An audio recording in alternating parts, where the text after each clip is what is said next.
Para falar um pouco mais sobre esse dia do Ibovespa, sobre o dia do dólar comercial, se não o dólar comercial, o dólar à vista, eu gostaria de convidar aqui à nossa tela Mário Pisani, professor de análise técnica do Projeto Os 10%.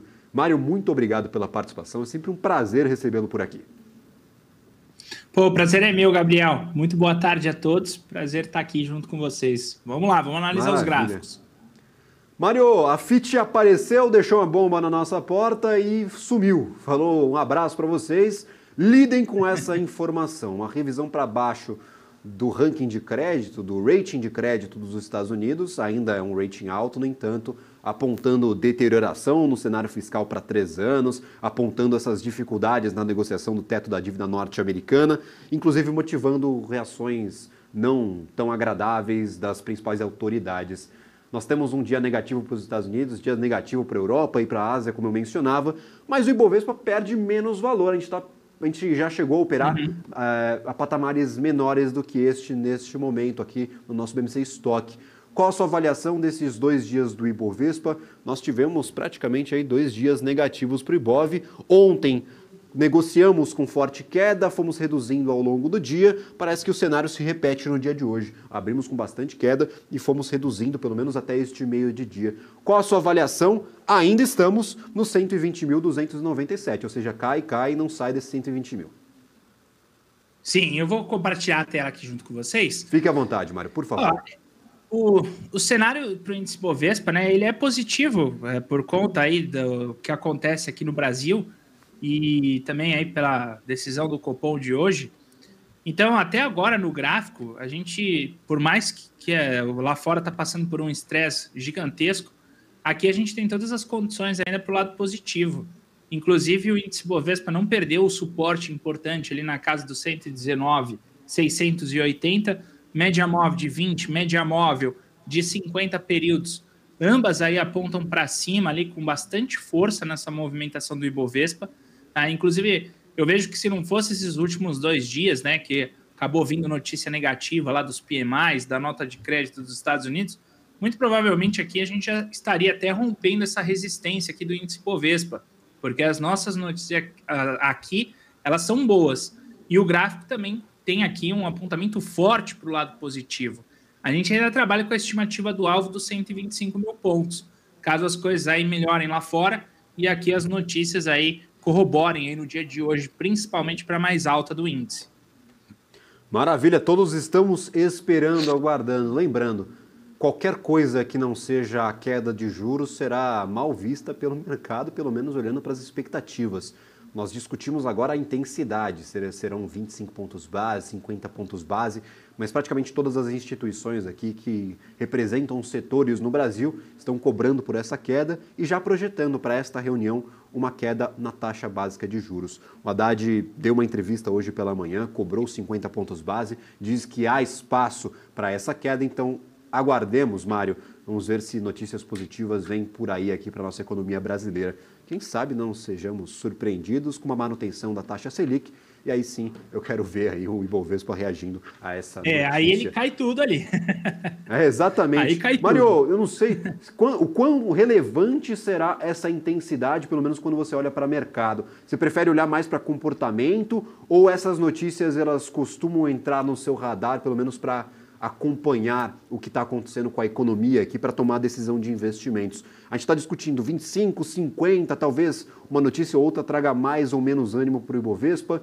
O quanto você está acompanhando esse assunto e, claro, o quão deve ser relevante na tomada de decisão de um trader ou de alguém que está operando o mercado financeiro? Não, eu acho super relevante isso, porque é um acontecimento, né? É uma inversão basicamente histórica, né, do que a gente está falando nesse momento aqui no Brasil.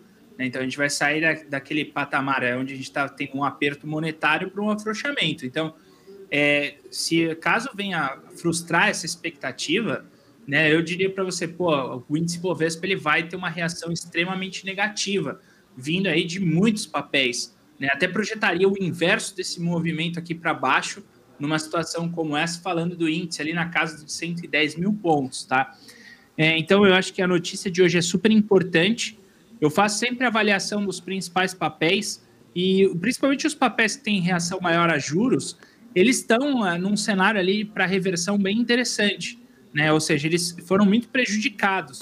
Então, esse cenário por si só, para esses papéis com um corte da taxa, vai impulsionar muito o índice Bovespa. Então, se a gente não tiver isso, a gente pode projetar aí na casa aí de uns 110 mil pontos. Isso é muito relevante hoje o que vai acontecer.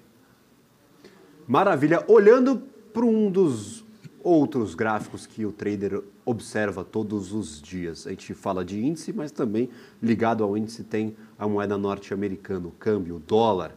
E nós tivemos 2 dias, pelo menos o dia de ontem, bem representativo aqui para a moeda norte-americana. Nós tivemos uma forte valorização do dólar e hoje continuamos um movimento positivo. Tudo bem que o mercado externo está pressionando esses fatores, no entanto, aqui um pouco mais contido. O que a gente pode tirar de conclusões ainda abaixo dos R$5, ainda nos 4,80 e tantos? Mas eu queria a sua avaliação para a moeda norte-americana. Esse candle de ontem, ele nos dá notícias mais positivas ou negativas para o movimento do dólar? A notícia para o dólar, né? Porque com essa questão da taxa Selic, naturalmente o dólar vai acabar sofrendo uma pressão aí um pouco mais forte aqui no Brasil. E a gente vê até que o candle de ontem foi um candle bem robusto, tá? É um candle de rompimento dessa última resistência que foi deixada no dia 24 de julho e com volume. É um padrão clássico de reversão dentro da análise técnica, né? Então a gente já tem um padrão clássico aqui da reversão, com alvos ali até a casa próximo dos R$5, não chega a R$5, mas a gente tem alvo até R$4,96. E diminuindo, né, esse diferencial de juros Brasil, Estados Unidos, gera pressão automática aí de valorização aí do dólar, né, uma desvalorização do real. E o gráfico mostra isso, ele vem bem aparente mesmo, essa movimentação, essa reversão nesse atual momento.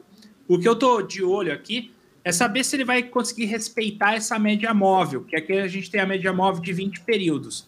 Se ela conseguir respeitar essa média móvel, aí a gente fala, não, dólar realmente aí está precificado e volta para um patamar negativo. Mas pelo que eu entender no pregão de ontem e até mesmo hoje de manhã, que ele estava mais forte, né, ele está querendo ir buscar aí alvos mais longos, ali perto de 4,90. Maravilha. Lembrando que, claro, nós temos a taxa de juros, que é alvo central de discussões voltadas, quando a gente fala sobre câmbio, um dos compostos ali que integram essa conta, a entrada de dinheiro estrangeiro para investimentos no país. Essa taxa de 13,75 é bem atrativa. No entanto, eu lembro aí os investidores que tem um fator interessante na conta, que a gente vai começar a cortar juros e a Europa e os Estados Unidos vão continuar aumentando. Então, nós temos aí talvez uma discussão para os próximos meses para saber até quando essa relação de aumento de juros na Europa e nos Estados Unidos pode afetar aqui o nosso mercado brasileiro. Mas tem questão, claro, de fundos soberanos, tem o nosso juro real, que ainda é muito elevado, acima dos 7%, e é um dos maiores, se não o maior, do planeta. Então, claro, é uma conta complicada, vale aí o seu monitoramento, a sua atenção diária para você, investidor que nos acompanha, principalmente utilizando essas plataformas e, claro, com conhecimento compartilhado pelo Mário, pelo Ogro e todo o pessoal lá do Projeto Os 10%, que sempre foi muito solícito aqui com a equipe da BMC News. Mário, outra perspectiva. Eu quero trazer aqui um ativo que está em discussão. Nós falamos sobre queda de juros e sempre puxamos o setor de varejo como talvez um dos principais beneficiados com essa relação. Magazine Luiza hoje 4,66%, perde força depois de uma boa valorização no começo do ano e é um dos ativos que, pelo menos dos analistas que passam por aqui, está sendo alvo de muitas apostas. Muitos acreditam numa recuperação de Magazine Luiza, também de Via, do setor de varejo como um todo. Magalu, MGLU3, quais as suas perspectivas? É um ativo que desde o começo do ano está com bastante volatilidade. Eu não tenho muitas conclusões aí formadas sobre Magazine Luiza, Mário. Magazine Luiza é interessante mesmo, porque ela divide bastante opinião. Nesse primeiro momento, a gente vê claramente por esse cenário, desde o início do ano, né? Ela tem uma amplitude muito grande aqui dentro dessa lateralização, né? Então, ela já chegou ali perto ali dos 4,20 e chega ali também perto do 3, né? Então, na verdade, ela está numa grande lateralização, o que dificulta mais ainda em fazer uma análise precisa. Porque quanto mais distante se você tem de amplitude na análise técnica é basicamente assim, se você tem, né, um movimento lateral e ele é muito largo, esse movimento, então são necessários muitos dias para alcançar topo, alcançar fundo, dificilmente ele é rompido, né? Então, dificilmente você vai ter o rompimento, por exemplo, desse suporte tão fácil e também muito difícil ter o rompimento dessa resistência, tá? Então, isso aí acaba tendo uma implicação negativa nesse sentido para Magazine Luiza. Aqui no caso da Magazine Luiza, então o contexto é mais de lateralização. A única coisa que a gente vê que traz um pouquinho de aspecto positivo é quando a gente faz a análise de volume aqui para a Magazine Luiza. Tem um indicador na análise técnica muito utilizado que é o OBV. O OBV, basicamente, o que ele faz? Em dias positivos, ele soma o volume com o dia anterior. Em dia negativo, ele subtrai. Nesse caso, se você observar aqui na Magazine Luiza, desde julho ali de 2022, o OBV ele chegou a atingir uma mínima. E desde então ela vem subindo. Isso significa, né, a leitura da análise técnica para isso é que existe um encarteiramento desse papel. Ou seja, pessoas já decidindo tomar risco aqui dentro. Já não é aquele movimento de venda como a gente estava vendo anteriormente, que o OBV estava lá em cima e o pessoal se desfazendo da Magazine Luiza ali o máximo possível. Então, existe aí um encarteiramento da Magazine Luiza, uma acumulação. Então, obviamente que com esse radar de juros, essa expectativa, pode ser que ela dê uma puxada ali para o lado positivo. Mas passar essas resistências aqui, 4,60, não vai ser uma tarefa fácil para o papel. É uma resistência muito forte ali da região do 4, tá? E a gente não tem nenhum sinal na análise técnica nesse momento de preço, jogando aí que ó, ela vai embora e vai com tudo. Por enquanto, ainda é prematuro falar sobre isso na Magazine Luiza. Todo o cenário dela, semanal, tudo aí indicando baixa. Maravilha. Mário, se puder deles compartilhar a sua tela, gostaria de agradecer imensamente a participação no dia de hoje.